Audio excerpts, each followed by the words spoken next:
So we're starting recording. This is the whole process of trying and praying that we're going. So we're going to start this again. Do you want me to try to share this to your live stream? I mean, you can do it once we're on. No, you're okay? Yeah, I'm good. I can share it if anything. Okay. Yeah, because I'm going to do it on my regular page, so we'll be able to share it. Okay, so live on Facebook. Everybody, pray to the Facebook people. I was like, I thought I lost you there. I heard like a doorbell. Yeah, it just keeps, that doorbell keeps going off. But you're still there? Yeah. Okay, good. Can you not see me? I can't for the moment, just while it's connecting. Oh, okay. Okay, this is really good. No, this is really good because the last time.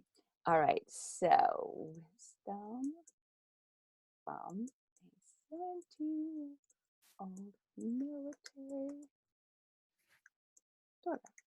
So is it the same format or like? Yeah, it will be once I get this going. So I'm going to actually hit live right now. Then I close Facebook and we'll be going back and forth right here in Zoom. So, and I can't, right now it's weird because there's a delay as I'm doing this. All right, but this looks good right now. So public, yes. And then I can share it. So go live. I thought I just did do that.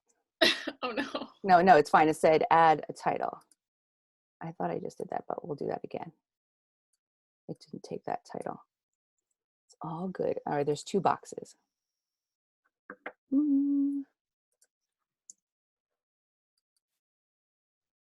Okay, hold on, let's see. Now it's like redirecting me again.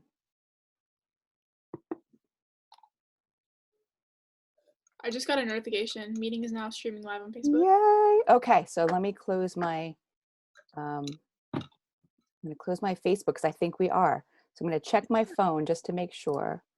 And I'm going to go back to the meeting. Okay, so I found you. The Facebook gods are with us today, I think.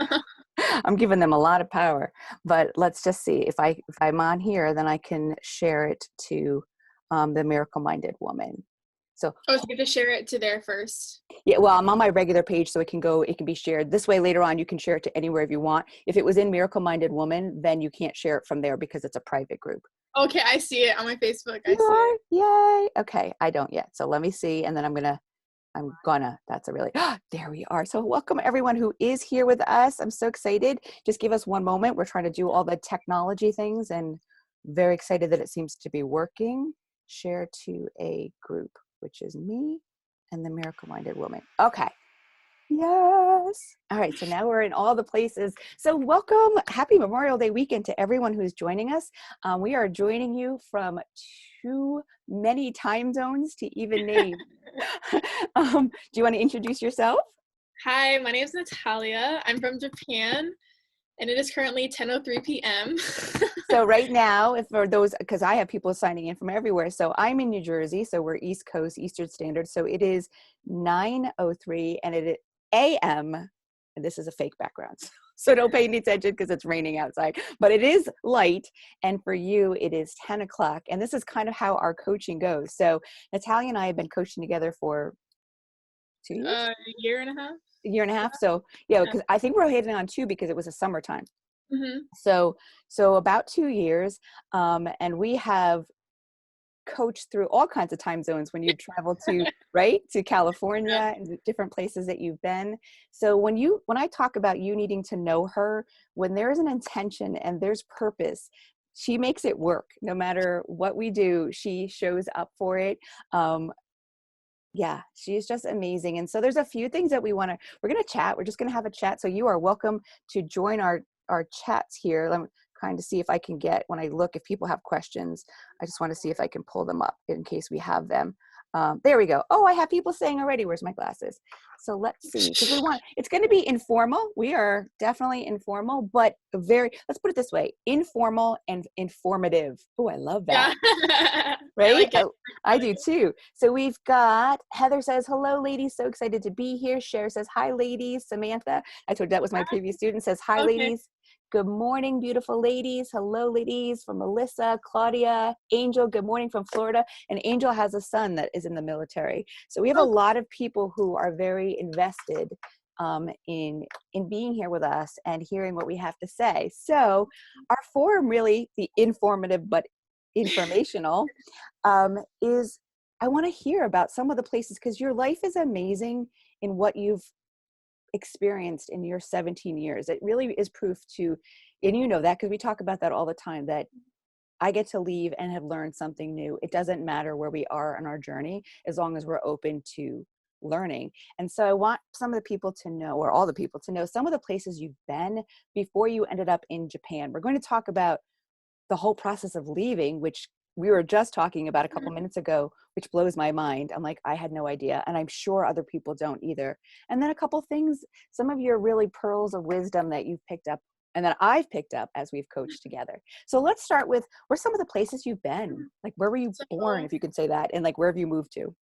I was born in Virginia, and I lived there for about 3 years. I moved a few times within Virginia, and I think I went to about 3 or 4 different schools just between like elementary and yeah, that's about it, pre-K and elementary. And then we got stationed to Illinois when I was 10 years old, and we lived there for 3 years. And I went to 2 different schools, and then we moved to San Diego, California, which is kind of like one of our bigger moves.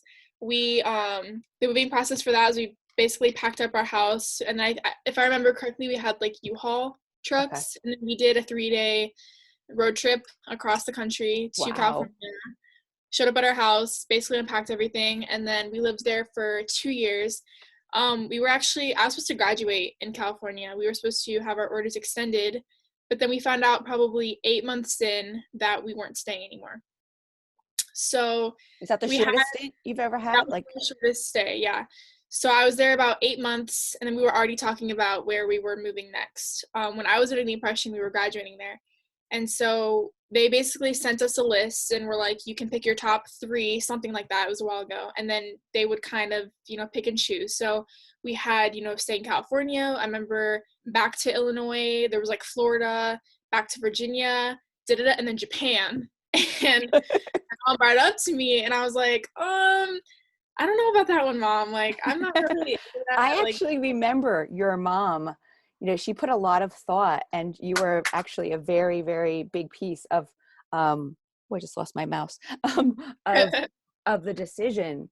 And because I probably it being so short. So I remember, that's so funny, even before meeting you, that was something that was very important to her, thinking about you and how you were going to take all this. yeah, I wasn't a fan at first. Obviously, like, if you're happy with your life, and then all of a sudden your parents are like, hey, we're gonna move, like, to Asia. Like, it Most took people me. don't hear that. Yeah. Like, hey, honey, how was your day? Good. We're moving to Asia. So at first, I wasn't open to it. I even was just like threatening, like, I'll go move in with my dad. Like, I was not for it.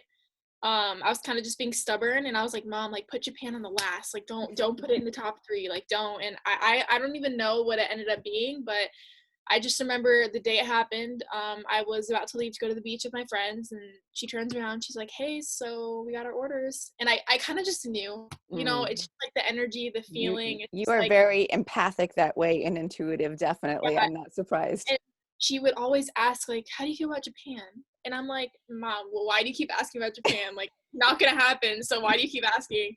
Because I was just like, I just found like my dance team, and I was just getting my group of friends, and I loved the area. Like, I just got adjusted. Like, I felt like I was maybe a month into like actually being able to breathe from like the previous move, and then all of a sudden it's like, oh yeah, in a year and a half we're moving to Japan. And so she told me, and then I was like, okay, that's all I said. I mean, it's kind of like I can't say no. Like, I can't say no, Mom, we're not going to Japan. It's kind of just like, okay. And so I went out with my friends, and I told them. And it's crazy because I remember I got in the car, and I was like, hey guys, so people didn't believe me. Like, teachers, Because they yeah, it's didn't like know. not the kind of thing that you're like, hey, I'm going, and Yeah. I'm going to Japan.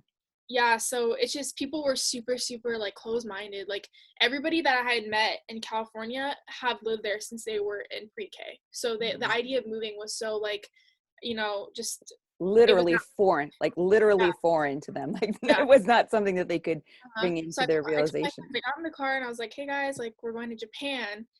One girl, she was like, oh, okay. And I was like, that's it? She's like, well, I mean, we're not that close.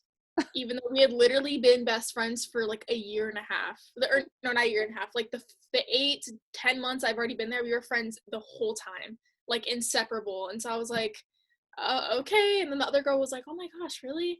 But I mean, I remember going to school and like just like, you know, humbly telling people, and no, we don't believe you. What? No. And then all of a sudden I'm gone, and then people are like, what the heck? And so my freshman year, I kind of just made it the best I could. I had competitions. I was able to experience like a stateside high school life for a year, because little did I know it's polar opposite where I live. So I'm really happy that I went outside. I'm happy that I had the traditions I had where like we'd go to a football game and we'd go get Mexican food, then go to the hot tub. Like that was my thing with my friends. And I went out a lot, went to the beaches. Like I really made my last year worth it. And then it was about July. We had moved July 5th. July 4th was my last day with all my friends. And we Kind of went to, funny, yeah, ironic. You know, we went like to my high school and we watched the fireworks. And then I kind of like said bye to everything and everybody. My friends were I was friends with like pretty much all guys. So they were very, they thought that by like, so for example, we were like on the football field. Natalya, you see that bleacher? That's the last time you're ever going to see that. I'm gonna tell you, see this whole field, like that's the last time you're ever gonna see that. So they would like try to make me sad, but I'm a girl, so I started getting emotional. So I was crying like the whole entire night. And I said bye to all my friends. And then the next morning we basically just moved, and it was crazy because my first time out of country was me moving. And so I remember I got I'm just sorry to interrupt you. Do you feel, because you were saying like you were taken in the last beach, and that, do you feel that your moves have allowed you to be where, I talk to women a lot about dropping in and being present, like in where you are. Do you feel like that has allowed you in a different kind of mindset way, a shift to like a blessing that I want to be involved? Because we talk about that a lot. I asked you I already know the answer, like to be really present in what's going on around you. Oh yeah. Oh yeah. I like, it's crazy because when Jen and I first started coaching, I would always tell her, I forgot, but I was talking to her and she kept, I forgot what word it was, but I kept saying this word. And she was just like, no, like you need to be present. And I was like, what are you talking about? Because I was like always on my phone when I was hanging out with people, or Wow. I was like, I wasn't present with them. I was thinking about things that happened earlier Yes. today, or things that happened like a week before that.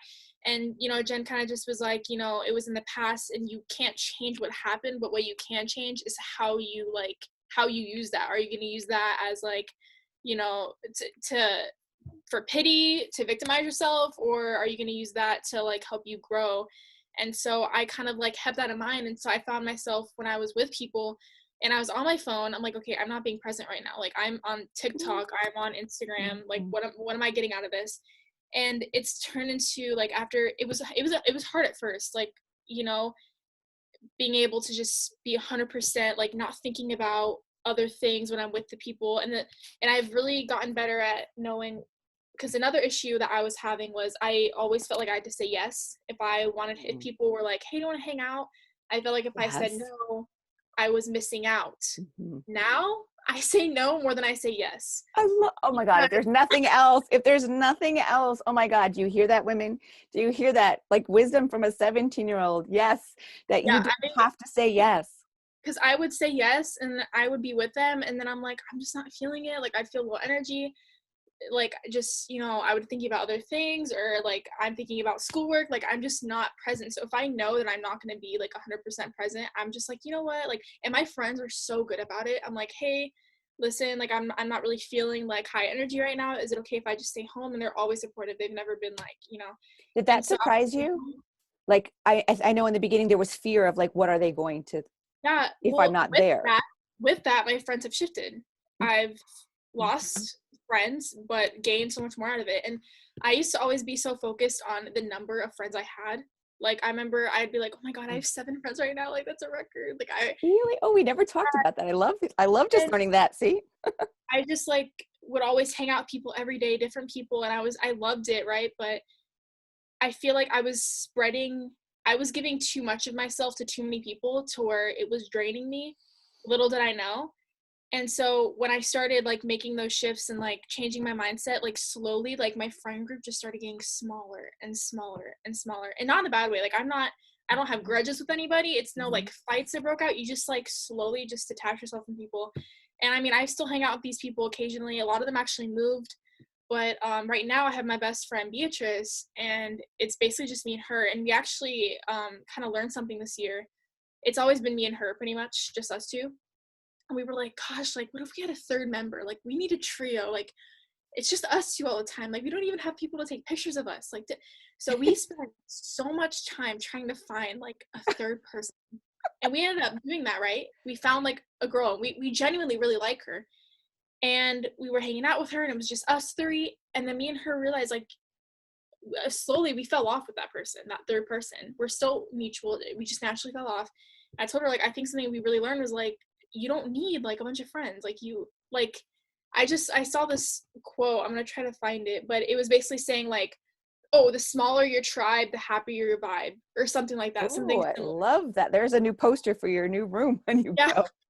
So I was like, I think, you know, once I started just being genuine and my authentic self and like shifting my mindset and just being like who I want to be, like my friends got smaller, but they were more genuine and they were more like, you know, they're more supportive. Like I'm like, hey B, I'm not really feeling it today. There's times where we'd have plans like sleepovers and I'm like, I'm feeling really low energy, and she's like, it's okay, like take your time. And I do the same thing for her. And so, you know, like earlier I was feeling low energy because of something that happened earlier today, so I put my phone away and I just sat on my computer and I was just editing photos because I just like to do it for fun.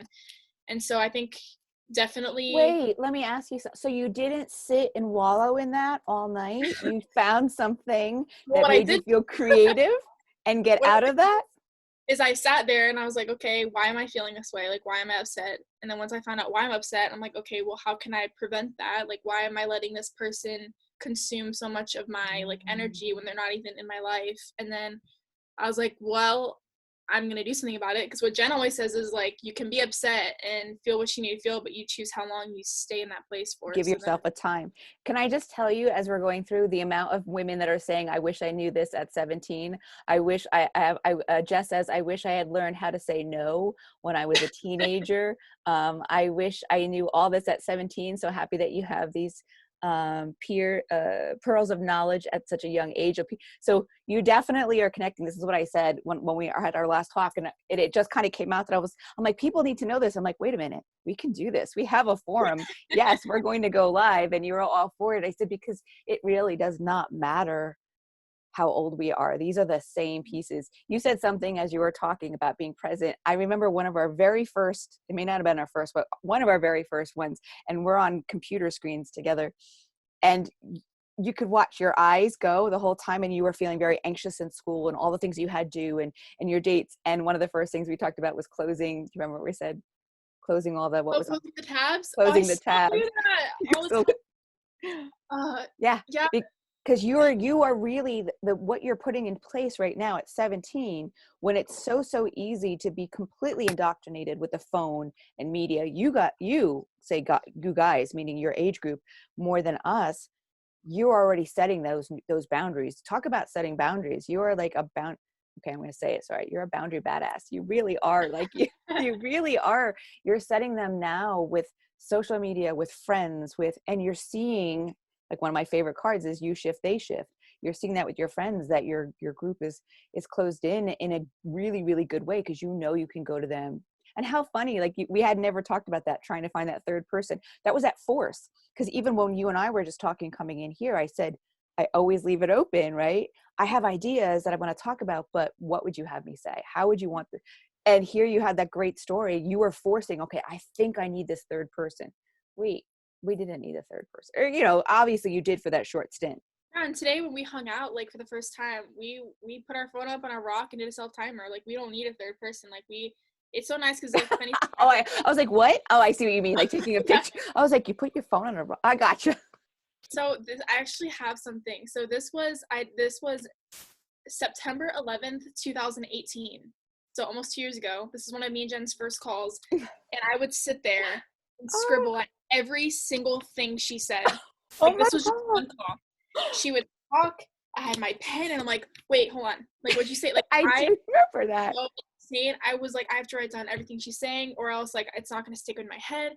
And then like as we started talking about being present, I was like, okay, I need to stop this. Like if she says something and it like sticks with me, it'll stick with me. Like there's things that I live by, like I want tattooed on my body that she said like 2 years ago, and I don't need it written down. Like literally I start reading this stuff and I'm like, I don't understand why I wrote it down. Like it has Oh no my God, value. you're making me cry on this end. You're talking about tattoos, but like I had no idea that it was that. Oh, So, like now when I drive around, I just like will sit on like the mountain and I just like look at the base and I like really try to take it in and be like, okay, like I have one more month to see this. And even though it's brought me so much like pain as well as like experiences, but I really try to like, just sit there, not take pictures of it, not like take videos, to just bring it in. sit there and like put my windows down and just breathe in the air. Sometimes my mom's like, why is it taking so long for you to get home? I'm like, Mom, I'm being present right now. Oh my Stop. God, that is awesome. Like I'll park at the seawall and watch the sunset, and she's like, "Where are you?" And I'm like, Mom. I'm being present at the seawall. Well, I want you to actually, if you don't mind, to describe. Well, once I have one question because of this. Always, I love this. This seems like big one of your huge shifts, and then I want you to describe what it's like, what it's been like for you in Japan. Can you explain what used to happen when you would open the windows in the morning and that huge shift for you? Because this is a shift that people can relate to, like right now where they're at. So it was our first call, and I was in a really bad place. It was like my first 3 months overseas in a foreign country, and I had no idea what was going on. The school, there's just literally like living on a base is polar opposite from the States, and there's a lot of things that like I had to sacrifice as a teenager to be able to like live here. And so I pretty much just hated like everything around me. And so right here, I have a window, and I close it when I go to sleep, and I open it in the morning. And I live on the 9th floor, the top floor of our apartment. And when you open it up, I wish I could show a picture. You just see the ocean. Like it's just straight ocean. And every morning, like I'd wake up and I'd open up my mirror, like, or my windows to get ready for the day. And then I would just sit there and I'm like, I hate this view. Like I want to go back to the States. I hate looking at the ocean. I hate, like, sounds crazy, right? But like I hate it.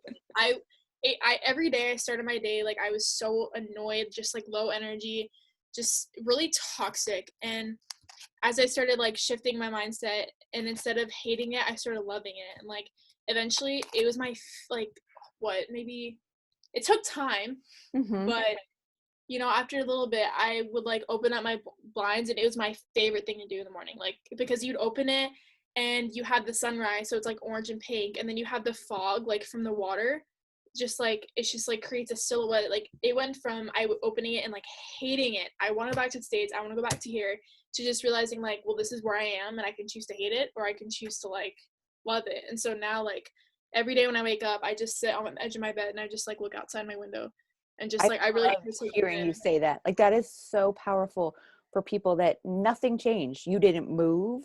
You didn't get a whole new group of friends. Like and really what comes down to it is the willingness. Like that's what I can say about you. You always are so driven in having a willingness to expand and change and grow. And you're like, yeah, I don't want this anymore. Like it was a choice. Everybody waits for motivation, right? Something to motivate them. And your motivation is, I don't want to feel this way anymore. And then making that choice.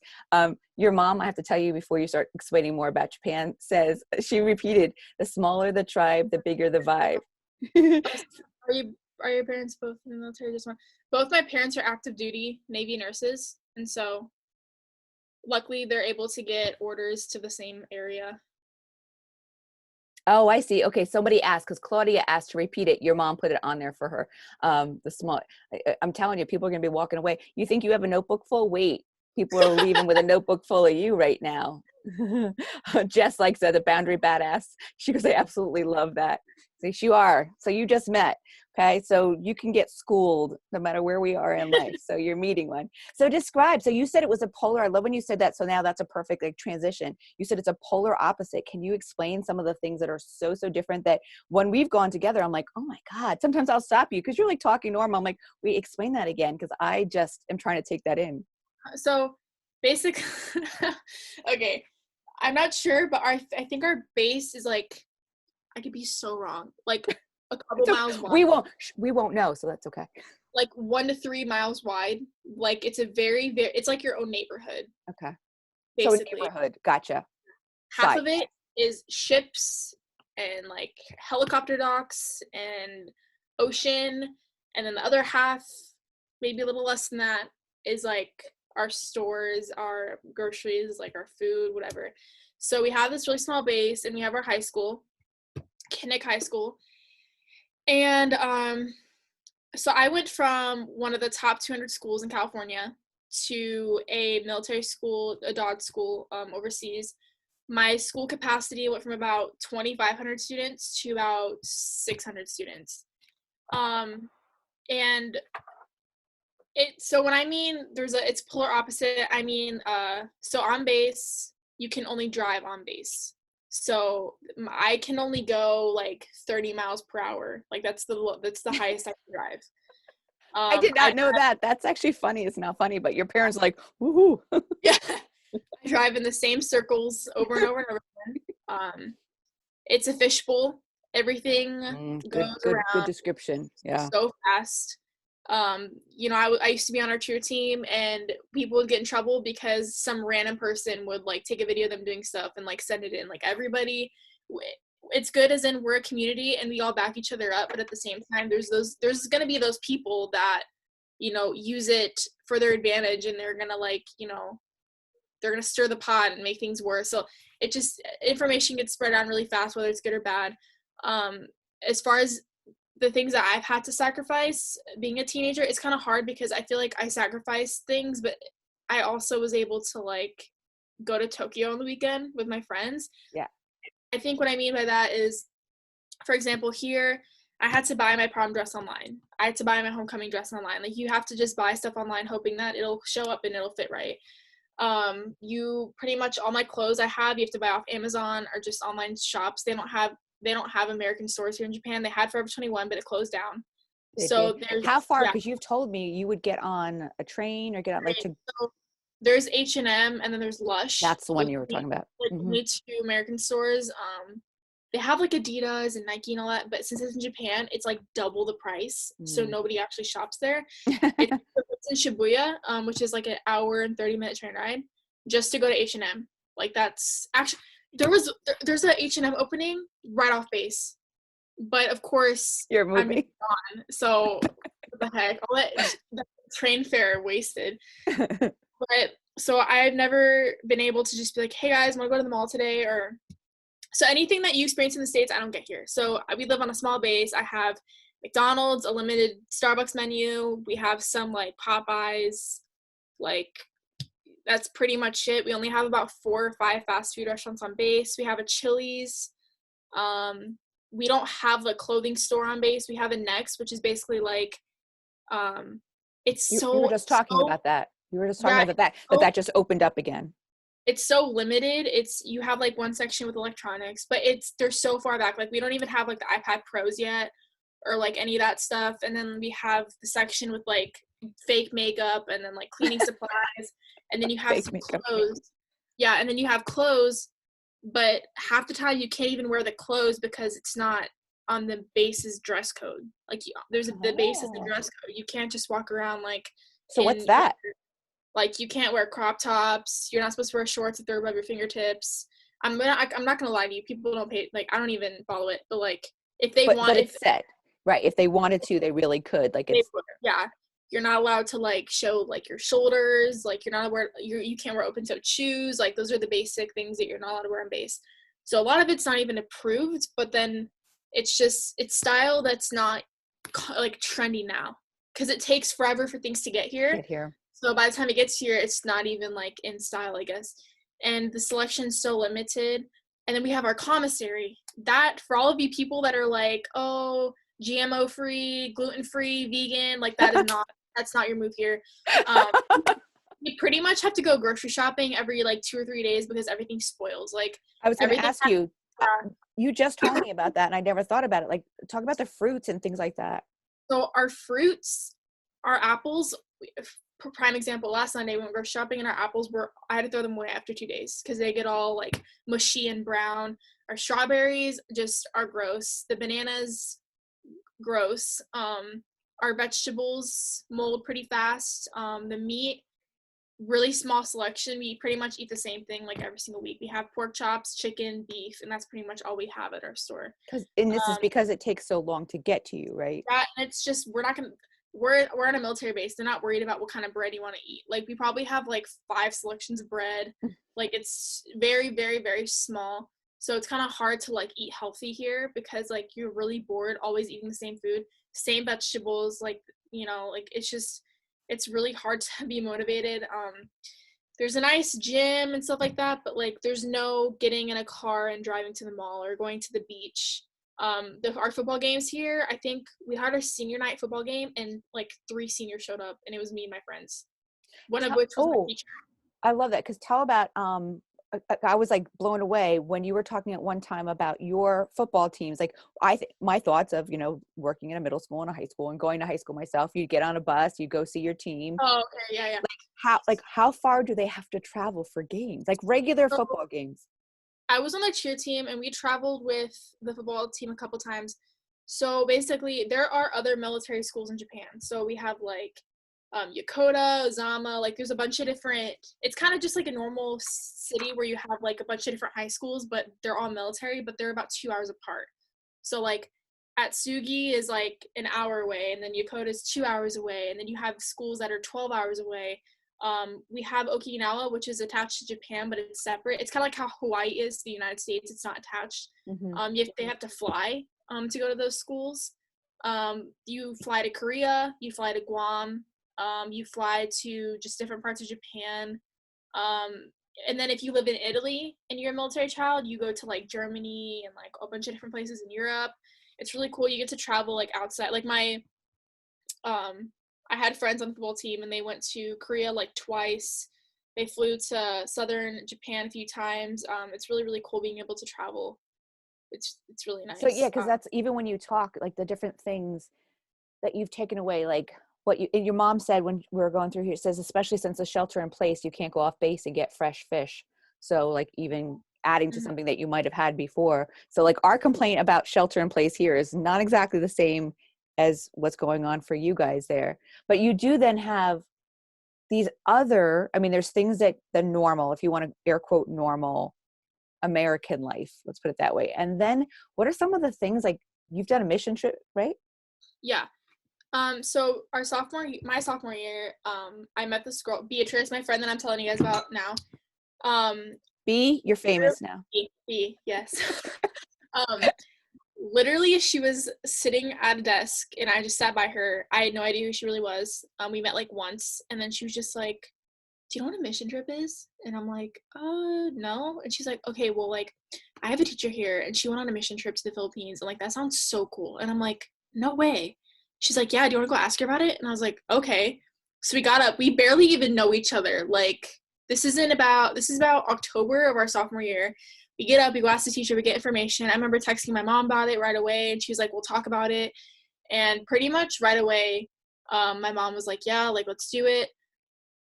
And then it was supposed to be just me and her going. And then my mom was like, because it's with an armed forces program. So basically everybody that went is like in the military or associated with the military. Okay. But she was like, "I'm not comfortable with you two going by yourself to the Philippines." Like, I mean, makes sense. So I was like, saw that movie. There was a movie, not good. Like, I forget what that was. How about you go with us? And she's like, "Okay." So it was really like, just like, all right, let's do it. Like, there's no like hesitation about it. And so we pretty much got all the, registrations filled out. And then that following April, we flew to the Philippines. We actually went to Hong Kong first for layover. So we got to see a little bit of that. Then we went to the Philippines, and it was insane how unsafe it is there. Like, we got there, and you have to go to a hotel. You get to the hotel, and there's police officers just outside, right? And so you get into the cab, and then you pull up, you get out of the cab, the police officer goes in the cab, makes sure that nothing fell out or nothing was stolen. He writes down the license plate number, the room number that got out of it, the time, and then they let you go inside, so that if anything happened, they have like everything, right? And then me, my mom, and B were coming back from the Mall of Asia. Oh my gosh, it was amazing. And the guy locked the car, like our taxi driver. My mom was like, "Why are you locking the car?" And he's like, "Oh, we're at a stoplight. People will come and take your stuff."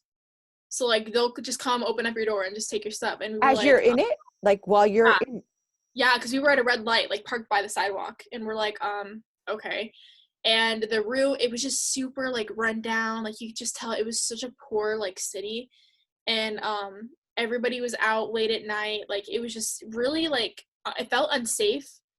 And then about 2 days in, we flew to Kalibo. I don't know if I'm pronouncing it right. And basically we did, it was a 3-day mission trip. There was a 2-week one, but I couldn't miss school. So one day was at an elementary school, one day was at a middle school, one day was at a high school.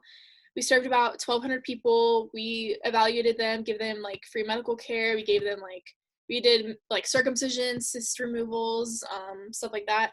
It was literally like, you know, they say those kinds of trips are eye-opening, right? Like it's kind of just like guaranteed, but it literally, this sounds crazy. I've never really said out loud unless it was B. It's what started my journey with like energy and the universe, because that trip made me question, because I always told people I was Christian. Mm-hmm. I hope this doesn't like open up too sensitive, and I hope people don't There's get offended. no such thing. I always told you, I opened up that what was needed, not what people want, what people need to hear. So there's never a question. So go ahead and share. So it was a Christian mission trip, and growing up, everyone was like, "Oh, what religion are you?" And I was just like, "Oh, I'm Christian," just because like it was just so basic, and like I felt like I had to be Christian. Me and my mom grew up going to church, and we kind of just stopped. So I always just like affiliated myself as a Christian, and we went to the Christian mission trip, and I just was so uncomfortable. Like the way that like every night you had to go worship, and like they would have you pray over somebody, and you had to pray and sing worship songs, and you had to just like before every meal, like and all this stuff. And I, not that I was uncomfortable, I was like, I'm not Christian. Like, I don't know what any of this is. He was reading out of the Bible and talking about disciples, and I was like, what is a disciple? And my friends over here, like, how do you not, we're on a Christian mission trip. Like, I would have never questioned my religion if it wasn't for that trip. I would have just kept telling people I was Christian. And so when I came back, I would talk to my friend B. I was like, I don't think I'm Christian. Like, but I don't know what I am. Like, I can't not have a religion. And I'm not gonna lie, that trip had such an impact that me and her actually stopped being friends for a full year. That trip ended our friendship, not in a bad way, but we realized that we had so much we need to work on individually. Mm-hmm. We realized that we were selfish on that trip. There was moments where even my friend was like talking about bad cell reception, like when we're in the middle of like taking care of sick people. And then there's moments that I was selfish and I was being, you know, irresponsible, and we learned a lot about ourselves, and that we couldn't be together. We couldn't grow together. So Wait, say that again. we couldn't grow. There's a boundary right there.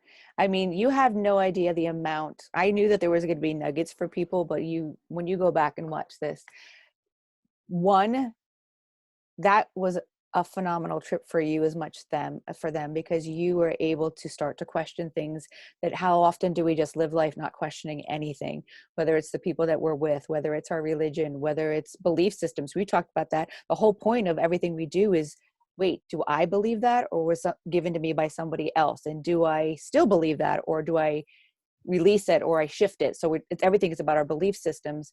That trip for you, how old were you? 15 or 16. 15, that you could come back and say, I was selfish during that, which I hope you've forgiven yourself, because you couldn't be any good, because you couldn't be any other way. But the fact that in such a short amount of time, right then, that's what I call it, real time, that you knew that, wait, I want something more from this. That was a trip, not just for them, but for you. I say, that's why I always say it's all about you. It's never about you. It's both. Mm-hmm. And to know, this is the part that's so, just listening to you say this, you couldn't stay together and grow the way you needed to. Yeah, we had to grow apart from each other. Like we couldn't be like not that, I mean, I had resentment towards her, I'm gonna be honest. Like I was like, you were talking about cell reception when people were walking around without shoes, and like, and then there was things that I was doing wrong, and it was just like, you know, literally I kind of knew that we were gonna separate ways, because we flew in, we got off the train, and like we have a different train stop than she does. So she got off the train to go home, and I said bye to her, like, see you tomorrow at school. And I just knew that that was gonna be the last time we interacted, and that was it. Like, then at school the next day, we didn't talk to each other. Like, we both just knew. You just knew that And you were, and not anger. You just no, knew that this was we just knew. And it was crazy because we went from, like, hanging out every single day. When there was a weekend we didn't have a sleepover, and we were like, "Are we okay? Like, are we?" We're just so we depended on each other to be happy, and, like, that trip really opened our eyes. Oh, what? We we depended on each other to be happy. Ah, and who did you need to be happy? Me. Yeah. Someone just said, Claudia said, you are, what did she say? When you said you don't know what you are, and she said, you are spiritual. I can't find it now. You are spiritual. You are beautiful. So Beautiful. yeah. And I already, yeah, you are spiritual in capital letters, which is beautiful. You know, we tend to love those labels, right? Because we've talked about that, you know, because even my touch on like angels or this and that, like spiritual is not the same thing as a dogma of religion. And I have nothing against religion. We need foundations. People need foundations. I'm Catholic. I've been raised Catholic. I'm still Catholic.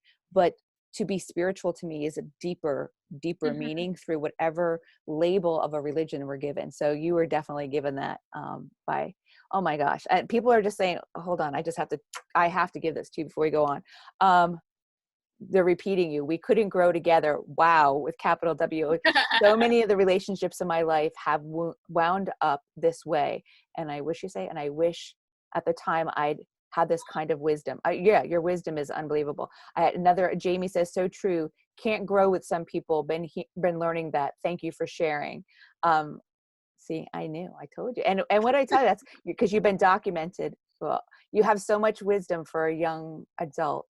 Thank you. Yeah, so much wisdom. I wish I would have known at your age. Oh, like exactly. People are like, oh, Claudia says exactly, Jen. I mean, you get me emotional always. Like you have no idea. I'm so excited to be able to share you with everyone because I speak of Sure. you all the time. Even the fact that you've said to other people, you need a coach. You need because there's a stigma on counselors and therapists and coach, and you're like, no, I'm you so need a coach. open about it. I remember going to school and, like, my friend, because, like, sometimes I'll post, like, "Oh, I'm so tired," and it's, like, midnight. My friends are like, "Why are you up so late?" I'm like, "Oh, I was on the call with my life coach," and everyone's just like, "Life coach? Like, what's that?" And I'm like, "It's a life coach. It's kinda just in the name." And they're like, "Really? What? Wow." And, like, even my teacher was like, "You're so open about it." And I'm like, "Why not?" Like, everyone thinks it's so bad. Like, you don't have to have something bad going on to, like, That's, oh my gosh, there's another, oh my gosh. I'm going to have to go through here and like, we're making our own book. Somebody writing these down so I can find them later. Like everybody thinks that's the beauty of being a life coach, not a therapist. And I've been to therapists and I have my own coach, Yeah. is that a coach is like, I don't know, this is going to be the most not accurate way of saying it, but it's like having a really good friend, but having learning that comes out of it. Like, you know, Yeah. because there's a boundary, because, you know, we're not, you know, going out and hanging out, but there is this comfort of when you're talking and then all of a sudden you say something like, oh, wait, okay, we need to go back to that one or circle back, and you get to leave with stuff, but you don't, what you're just saying, you don't have to have something bad happen. Yeah. And that's even better because it's like, wait, I know there's more. I want to be happier. I want to be lighter. I want to feel more joyful. And I don't know how to do that. So that's why I go to my coach anyway. Like, it's like constantly more and more and more. And then sometimes I'm like, all right, do you have some time and tissues? Cause I'm coming. You know, like Same. Yeah. there's those moments too, but then there's just moments of growth that it's just like how I will never go my life without someone to be like, to walk by me, you know, they change. I have business coaches, I have life coach. So they change for what I need, but you're just amazing. And people are saying, how do you, so this is perfect because I'm looking at the question here. Sam says, how do you feel? She actually asked a question earlier. Maybe we can hit that before we go here. She wanted to know what school was like. I think Sam asked that. And then how do you feel going back to the States, which is a perfect lead in Okay. to hear like what all the things that you're doing to get ready, which I never knew. So maybe tell about the school, what that was like on base, and Yeah. then Okay, so I'm just gonna finish my real quick thing about B, so oh, that I I'm so don't, sorry. I didn't realize I cut you off. I'm so sorry. because of you, like, I feel like I can't close my tab until I'm done with it. Like, I can't close I love it. That's okay. I can't okay. So, basically B and I were separate. We, like, went our separate ways, and then we weren't friends the rest of our sophomore year and all of junior year. Like, we were just, like, with no talking. Actually, for a while, like, we just weren't even a fan of each other for no reason other than, like, the last experience we had was on the mission trip where it didn't go well, like, individually. And Mhm. so basically it was the beginning of our senior year, and I remember one day I literally had a call with Jen the day after this happened. I was sitting on my bed I remember. and I was like, Jen, like, I don't know why, but yesterday, like, I was just sitting on my bed and I got this weird feeling, like this just like reaching out to just text B and ask her to meet up. And I was like, and I don't know why I got that feeling, because me and her have not talked for a year and a half. And she was like, something will happen. There's a reason you got that feeling. And me and her are like, again, like, just, and we talk about now, like, cause she's so into energy and like all, like, me and her have like, I'll say something and she'll be like, oh my gosh, Jen would be so proud. Or like if we're with somebody, she'll be like, oh my gosh, they were kind of an energy robber. Like we apply, like we're basically the same when it comes to that, where I can say, hey, I'm not really feeling it. Do you mind if we cancel? She can do the same for me. We're so like matched up. And it was You just don't like, have to try to fit together. You belong yeah, together. yeah. That's that. Do you think that would have happened if you kept trying to make the relationship work? No, it would have not at all. And like now, like today, when we were sitting at the seawall, she was just like, she actually started crying. Sometimes she's too emotional, right? She's like, look at the ocean, like we're on the ocean. And I'm like, I know, like we live in Japan. Like I've been here for 3 years and I still am like, I live in Japan. Like I have to like say it slowly and be like, I live on the ocean. Like I used to have to drive 45 minutes to get to the ocean. So me and her are just both so like present and grounded. And for even her, she had a huge shift where before the mission trip, she was a Catholic, like went to church every week, like every Sunday. And then she said on the mission trip, I'm not sure how religion works. I'm not even going to be like why, but she always considered herself a Catholic. And then on the mission trip, she said that being at a Christian mission trip, she felt closer to God. Like she didn't have to go through somebody to talk to God. I'm not sure how it works, but basically now You she know how considers. it works. You're saying it right there. That's I'm just repeating her yeah. words. Oh, I was going to say, Yeah. because she's directly everything we have. I always say we are the greatest tool. We Mm-hmm. are, when we try to rely on someone else to give us something. So she was feeling that direct connection. Yeah, and on the mission trip when she put her hands up to like sing, she said she felt like she was touching like God. And like so now when you ask her what her religion is, she says like I'm a Christian. And she doesn't even go to church anymore. Like she prefers like she told me that before she graduates, like she wants to just go to the football field and just read the Bible like by the ocean. Like she just wants to do it. Like she said that going to church every Sunday shouldn't like define whether you're like Mm-hmm. close to God or not. You know what I mean? I'm not sure, but No, we're just both. don't. It's the perfect example of how like right person, wrong timing, and then just Mhm. like take your time apart to like grow. And then if you're meant to be together, then like the universe will Write that down. bring you back. And no, but being able to learn about like the universe and energy and all that, it's not a religion, but it's definitely like a philosophy. And so it's something I live by. And I mentioned to a friend, I was like, I feel like I don't have a religion, like I have nothing to live by. I feel like out of place. And she's like, well, what do you believe in? And I told her I believe in like the universe, I believe in energy, I believe in karma. I was saying all these things, and she's like, you can just say you live by a philosophy. And then like ever since then, like I feel more grounded knowing that like I have a way of life, like something to guide me. So that's And kind of the you have a way of life bigger and stronger and more guided than many people I know in my life. Yeah, that's why we're talking. That's why you're sharing right now. And you are proof to trust your instincts. I say that all the time. Like and I love that you're like, well, I don't know. You do know. You just don't think you know because you haven't been taught it or it hasn't been said to you exactly. But the truth of it is you're living inside out in a good way, in that you already know. You are so grounded, and that what we do is I'm saying, trust it. Trust it. And even if you flub it up and you're not really, because you just needed to do that. You needed to be there trying to find cell reception when you were on the trip and feel, bad about yourself. That wasn't a mess up either. Look at how beautiful where that brought you. You couldn't have gotten here without going there. In only 17 years, you hearing this, in only 17 years. So there's hope for all the rest of us. Yeah, so that was that. And then so I'm gonna do a little shameless self promo. I talked to Jen about this about a week ago. I was up at like 3 a.m, just like crying because it was kind of just hitting me that my move is coming soon. And I just got this feeling that I should make a like series of what it's like being a military child, like unfiltered. Because about a year ago I had to make one for a project, and I basically highlighted like all of the really, really, really good memories I've had, you know, moving and meeting people, being able to go to Tokyo and like all this stuff. But I feel like I gave a false representation of what it's truly like, because there's so much more that it takes to get to that point, even just the moving process itself, and then the, you know, being emotional and all this stuff. So I started recording about a week and a half ago, and I'm going to be recording like the whole entire move, me having to say bye to people, me graduating, me actually moving, going, living out of hotels, living out of suitcases, like all that kind of stuff. So, and then I'm probably going to have like 4 or 5 separate videos, but it'll be on my YouTube channel. I've So that's got wow, just wow. Natalya, you're amazing. Yes, I love this idea.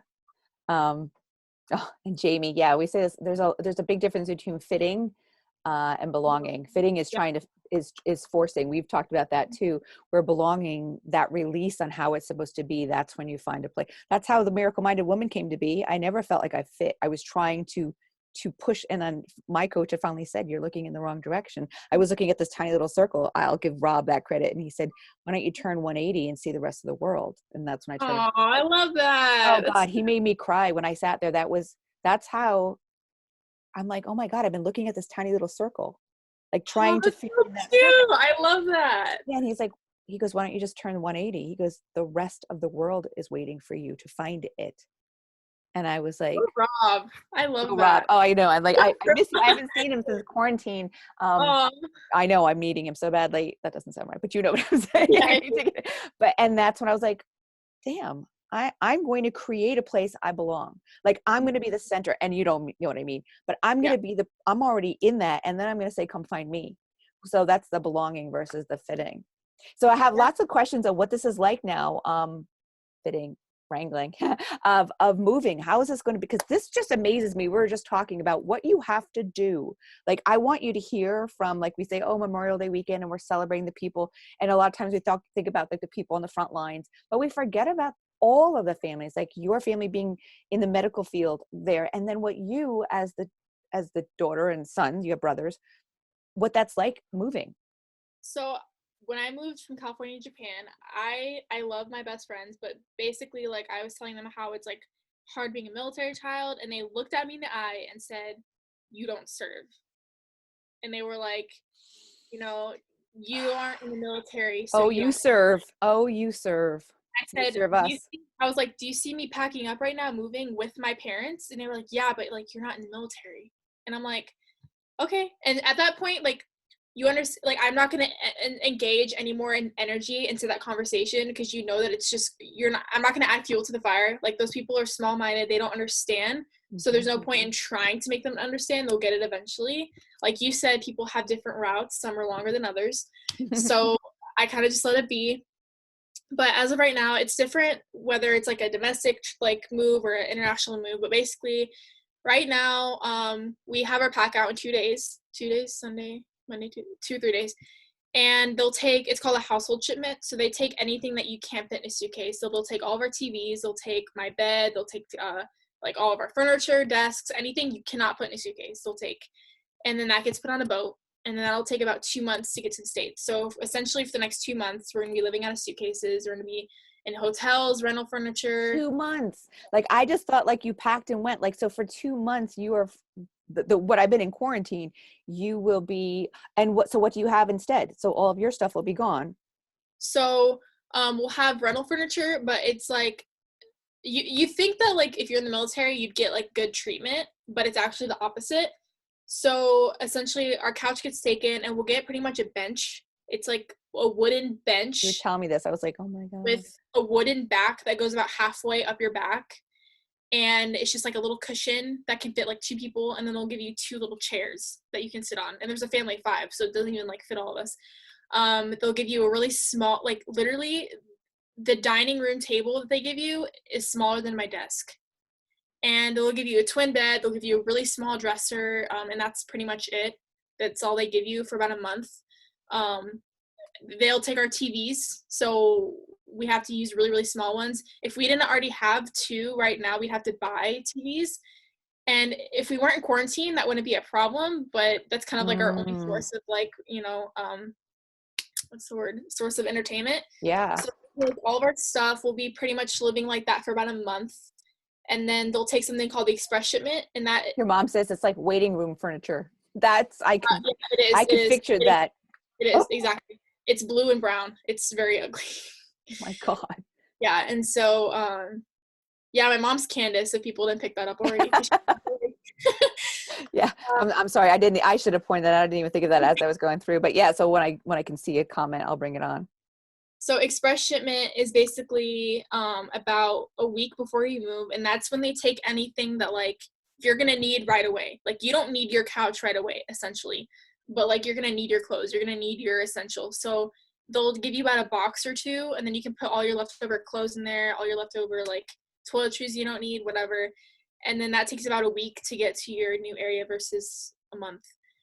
And then from then on, we'll move to a hotel. We'll be there for a few days. And then we don't even know when we're actually going to be moving until a day or two before. That So blew right my now, mind when you just told me that. Like that you just have to be ready. no, like everybody's like, when are you moving? And I'm like, I don't know. Like, it kind of depends. So right now we're aiming for July 1st, but then now it might be July 2nd, but then now it might be later. We're not going to know until like a few days beforehand when we get our tickets. Like in California, when we moved, we got our tickets 3 days beforehand. So it's kind of just up in the air, but somewhere in July, we'll be in a hotel for about 5 days.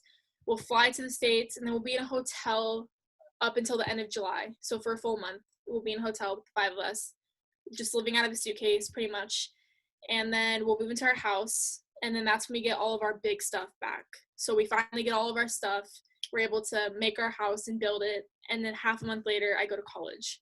So Because so then we're you've got like a transition into it. Like this is all transitioning beautifully in our conversation anyway. But like, so you get in there and where are you going to college? I'm going to University of Nevada, Reno. It's my stepdad's alma mater. I'm going for pre-nursing. So nursing? Yes, pre-nursing. I've talked to my parents about it. I'm like, I had a really bad representation of what a real hospital is like here, because our hospital on base is kind of a clinic, and they kind of scarred me a little bit because I did like a little mini internship thing there.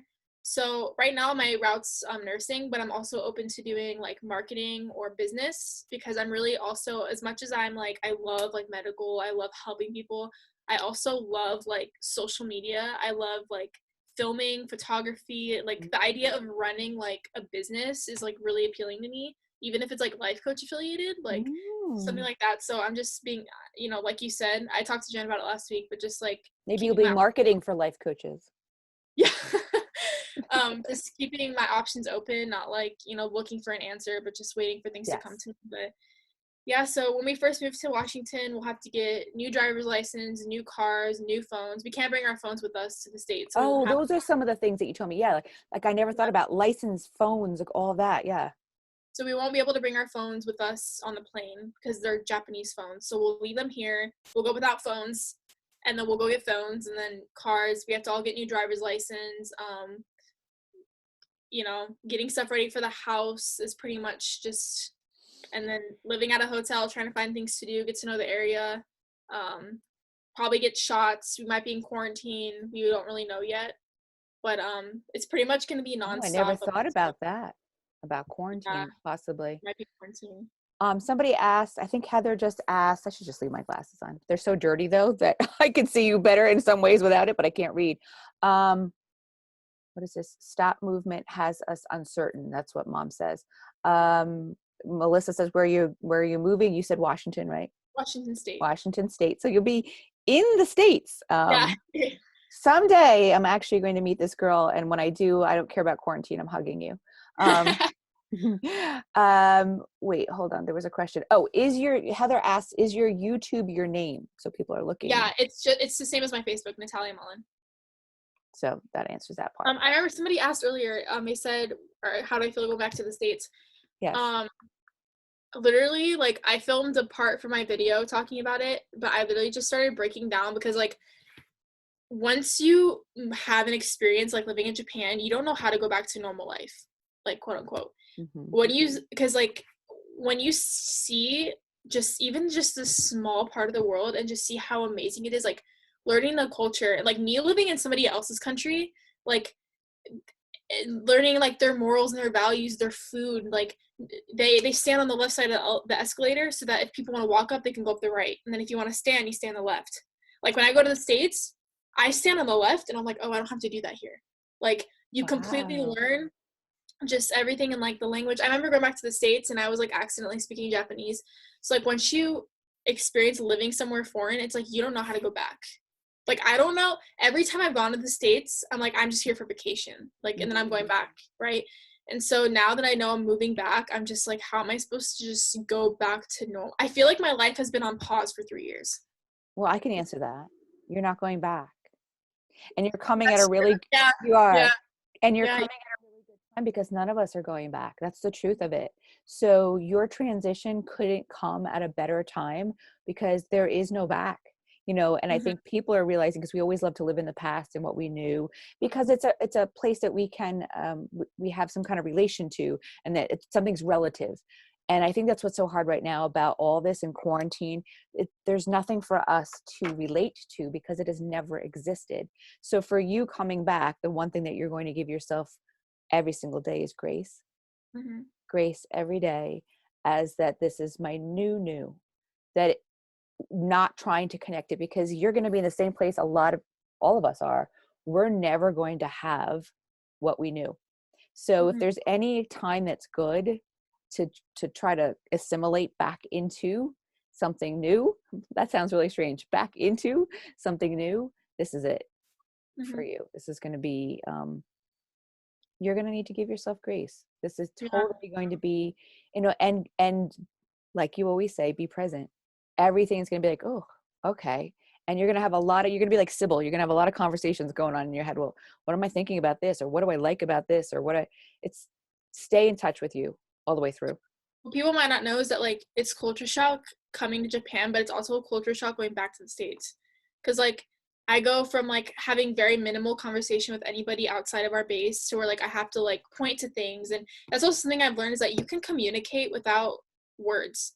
Like that's something I've learned so much here is like you literally can just like tell from somebody's facial expressions and the way you move your hands, like pointing to things, like you could have a conversation with somebody and have no idea what they're saying. Like that's something I've learned patience. Like people are, because I'm trying to order like rice and they're like, what? And I'm like, rice. And it was very overwhelming at first, but when you go back to the States, it's like all the noise, you hear what everybody's saying around you. So it's like, you don't know like what to pick up on.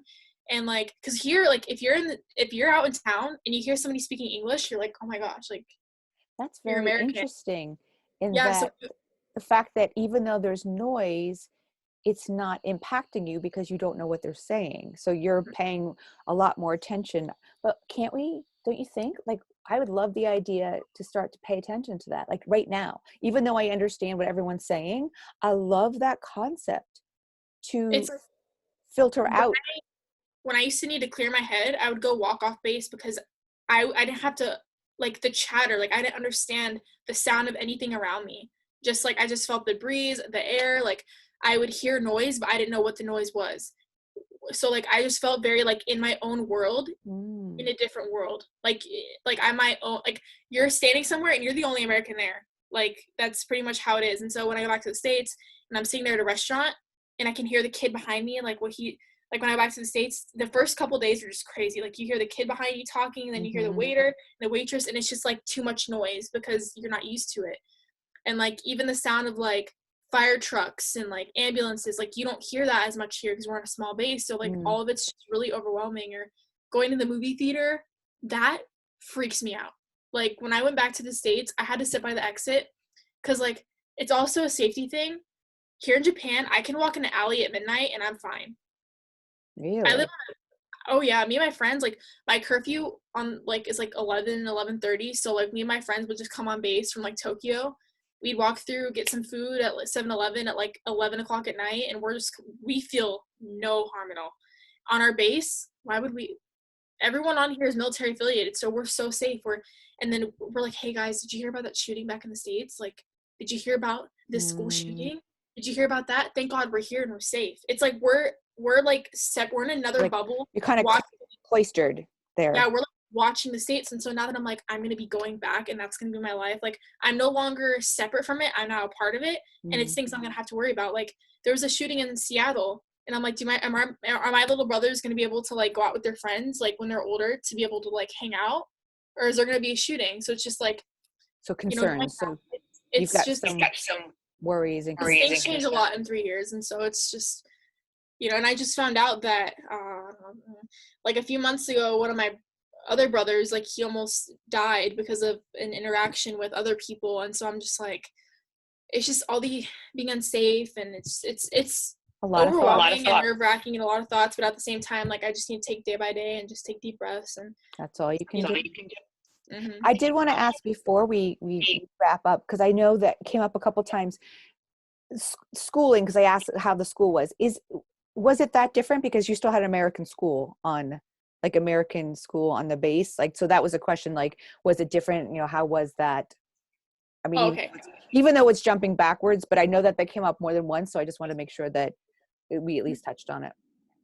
I'm not 100% sure about this information, but I've heard that you don't necessarily need a teaching degree to teach at our schools. That could be wrong, but that's what I've heard quite often. Or at least it might be very different. Very different. Like, for example, I know one teacher like has a completely different major, but he's a teacher. Like, I don't remember, but it's like something not even nearly, like, it's not even your education, but you can apply to be like a DOD teacher, and you don't need like teaching experience. And so the teachers here, it kind of depends. I've met some teachers that have changed my life. Like one of my teachers, Ms. Bork, like she's my cheer coach and she's my language arts teacher, and she was the best teacher I've ever had. But then I've had some where you can just tell they're not very like educated. They're kind of just, it depends. But the schooling here is actually advanced from the States. So the DOD program is ahead of the stateside teaching. Wow. I know your classes were like intense. You were constantly. Yeah. So I'd say as far as like workload, like it's the same. You go to a class, you sit there, you learn. It's just a lot smaller. Like my senior class is only like 130 people. So it's a really small school, small selection of classes. A lot of English because it was on base. Mm-hmm. So there was no like worries about translation or anything. No. Yeah, it's hard too, because our school is very like it's not a normal high school where like people are excited for stuff. Like for Spirit Week, nobody would dress up. For football games, nobody would go. Like nobody was involved at all. So the school, it was more of just a place you went to get your education. There was no really fun aspect to it. There was not that social part. Yeah, any of the fun I've ever had was from me and my friends, like going to Tokyo and doing all that. Like I wouldn't associate any of the memories I've made like from school itself. Just the people. Just the people. And you've been to Disney World, right? They have Disney World in Tokyo? They have a Disneyland. Tokyo Disneyland, and then Tokyo Disney Sea, yeah. I remember you were talking about that. Like so much smaller, right? Yeah, it's a lot smaller. It's nice though, because hey mom, like, can me and my friends go to Disney this weekend? Yeah, okay. And the tickets, like for one Disney ticket, it's like $45. That's crazy. You just take the train there. You don't have to worry about your parents driving you. You just take the train. It's like an hour and a half, and then you spend the whole day there. That's great. I mean, it's crazy, wonderful. And the last part, because there's two things, like as we close up right now, because but people are saying, wow, you're a minimalist, like talk about minimalism, like at its best as you're closing up now. You said on our last call, everybody's sad because they say goodbye when they're having their graduation and they're leaving. How is that different for this type of graduation, where people are like going off to their own colleges but then come back to their hometown? How is that different for you here? It's like so sad, because when I say bye to my friends here, it's the last time I'm ever gonna see them. And that's not me being like, what's the word, like a Debbie Downer. No. It's just how it is. It's me being a realist. Like, I will never see these people again. And it's crazy too, because these are some of the people that like have made me who I am. And like the people that you meet here are so different from anybody you'll ever meet. Like, I'll even mention my friends. What are the odds we've met? like that were even in the same class, that were in Japan, and that were on the same base. Mm-hmm. Like the odds that you met the people you did are so small. And so I really try to like learn as much as I can from people I meet. And I've known people that have never been in the States. They've only lived in Italy, or they've only lived in the Philippines. I've known people that have moved to Guam, back to Japan, back to Guam, to Australia, back to here. I've known people that have only been to the States like twice, and it was for like, you know, emergency leave or something. So everybody here is just so different, and just like traveled like I've known one girl, she's been to 50 countries. Some people don't leave their house. Like everybody's just so different. And so like, but when I leave here, there's a lot of people staying in Japan. A lot of people here actually do college internationally. Like my friends doing college in Germany. I know a few of my friends going to college in Australia, like on. So very different from state very graduations. Different. Like, you know, where you're going and it's a state, these are global. What you'll find different is that people here, now that they've experienced overseas life, like me, they don't want to go back. Like people will do polls on Instagram, USA or Japan. Everybody picks Japan. Like people want to go see more once they've been here. So people are going to go to college in Australia or Italy or Germany or the Philippines. A lot of people go to the Philippines, or they stay here and go to Temple, which is like an international college here in Japan. Okay. And so, or if they go to the States, like it's just all over. Like nobody goes to the same place. Like it's, so when I have graduation, like I'm really gonna make sure that I like, you know, say bye to those people, because it's just the last time. There's no like you always do. You're always present, and you know that every piece of those people, every one of those persons that you've met, that you got along with, or you didn't, or you've stayed friends with, or you didn't, they all had a handprint that they put on your heart that you will take with you, that you are a piece of everything that goes on. And that's the part that I wanted everyone, as you're listening, you know, we get hung up on who we've lost, or, you know, whether they've physically passed on, or who, you know, whether it was a divorce or a separation, people we don't see any longer. But you are taking every one of those people with you in one way or another, in such an important way. What is it saying? Heather says, be present and take in all the moments. I don't think there's anyone who's more present than you, Natalya. And I love. If there's anything else you want to say, because before we go, is there anything else that you wanted people to know? Like, do you want to send people to anywhere to watch some of the videos that you're making, or anything that you want them to? I'm not posting them for. I have to like edit them and make sure that everything's like how I want it to be. It's gonna be a while, but it's just my Facebook. It's just Natalya Mullen. If you look it up on YouTube. There's actually one thing. So Jen doesn't know about this. It's a surprise. Ooh. So I'm trying to pull it up right now. Okay. So my last project for language arts, we had to write a poem about somebody or someone that like changed our life. And so I wrote about Jen. Oh my God.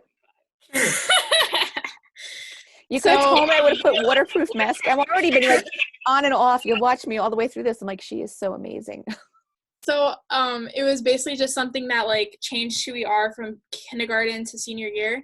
And so I was like, okay, well, like I write about my parents for everything. Like let me actually like let me try and like think outside the box. But then it was so obvious to me. I was like, wait, like can I do Jen? Because I was like, she's a somebody. So yeah, I can do Jen.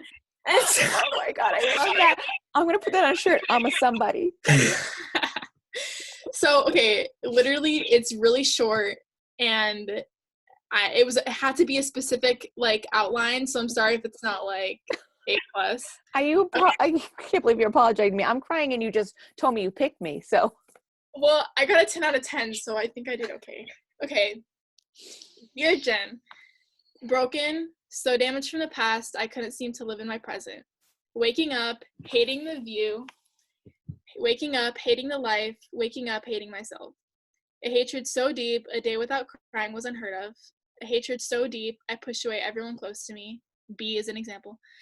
A hatred so deep that I couldn't imagine a life ahead for me. The universe saw me struggling and told me to hold on a little longer. They were sending an angel my way. Jen, a name that is so simple, yet it identifies the angel that saved me from the deepest, darkest hole. It's the name of the soul that shifted my whole entire mindset. Life happens for you, not to you. Expectation leads to disappointment. What's meant to stay will never leave. Use your pain as motivation. These words that I have tattooed in my brain are the reason I'm here today. Now when I wake up, I admire the view. My life is full of love and positive energy. I wake up loving myself every day. When I shifted my mindset, I shifted my life. And that wouldn't have happened without Jen. Not only my life coach, but my friend and my inspiration. You're the reason I'm happy, healthy, and smiling. I express all my gratitude to you. You saved me. So much love, Natalia. Oh my God. Well, wasn't that a surprise? Oh my God. That was, I had to close my eyes so I could be present and take it in. That is beyond beautiful. I don't think I've ever received a gift like that. Thank you so much. Thank you. Because that's just wow. And I could see, I think it wasn't just wow because you sent it my way, but because I could see our travels, like our whole 2 years, like I saw you growing through that entire time. So that was the beauty of it. It wasn't just about me, it was about us. I think that's the beauty of that. So, oh my God. Well, thank you for that. I'm like, oh God. I'm like, I don't even have a tissue in here. I didn't mean to like spring that on you, but I thought no, thank you. There's not very few times. You know what? My big birthday is next month. That was the best birthday present, like my big one. So that is like the best. Yeah, I'll be 20, 30, 40, maybe. That's the best gift I could ever have. So thank you so much. Oh my God. And now you know what's going to happen? I'm going to watch it again and I'm going to cry again. Because now it's on here. So Claudia says, someone please pass the Kleenex. Yeah, tell me about it. I'm trying not to have my nose, like, I'm not a pretty crier. My nose is all red. Oh, thank you, Sam. One previous student says, I haven't aged at all. I love you, Sam. That's really nice. Oh, Sam, because Sam was one of my students. She was my teacher in a grade. You haven't aged at all. I know. I like that part too. Oh, it was beautiful. And yes, it was absolutely. So thank you. I did not expect that. That was I wanted to honor you and your family, and I got honored in return. So thank you. I do want to repeat the one thing that you said that I feel like is the strongest part that came through for everything. Though if you haven't watched this and you're tuning in at the end, I'm talking to my iPad. I don't know, because I have my iPad here because I'm trying to read like comments. So like when you look, like that's why. So I'm going to talk out here. If you have not watched the whole thing and you're coming in right now, go back because you need to listen to Natalya. Age is not a number. I mean, it's only a number. Age means nothing because her wisdom is so far beyond where we are at. But you said when one of your friends looked at you and said, you don't serve, because you said you were packing up and you're in the military. And that's the part that I feel like is the mic drop on this whole, as we're pulling together. And we thank you all on this Memorial Day weekend. And you most definitely not only serve in the military with your family, you have just served hundreds and hundreds of people today. Thank you. So thank you. I'm gonna let you go to bed. I'm starting my day now. I gotta go fix it. You're actually going to bed. Yeah, like what time is it here? So it is now 10:18 in the States. In New Jersey, I'm getting up for my day, and you're 11 o'clock, and you're going to bed for your night. So I love you. Thank you so much. Thank you. Thanks to everyone who came. Thank you for all of us. That the gift that you've given us. So you have served us all. Thank you. Have a great night. Bye. Bye.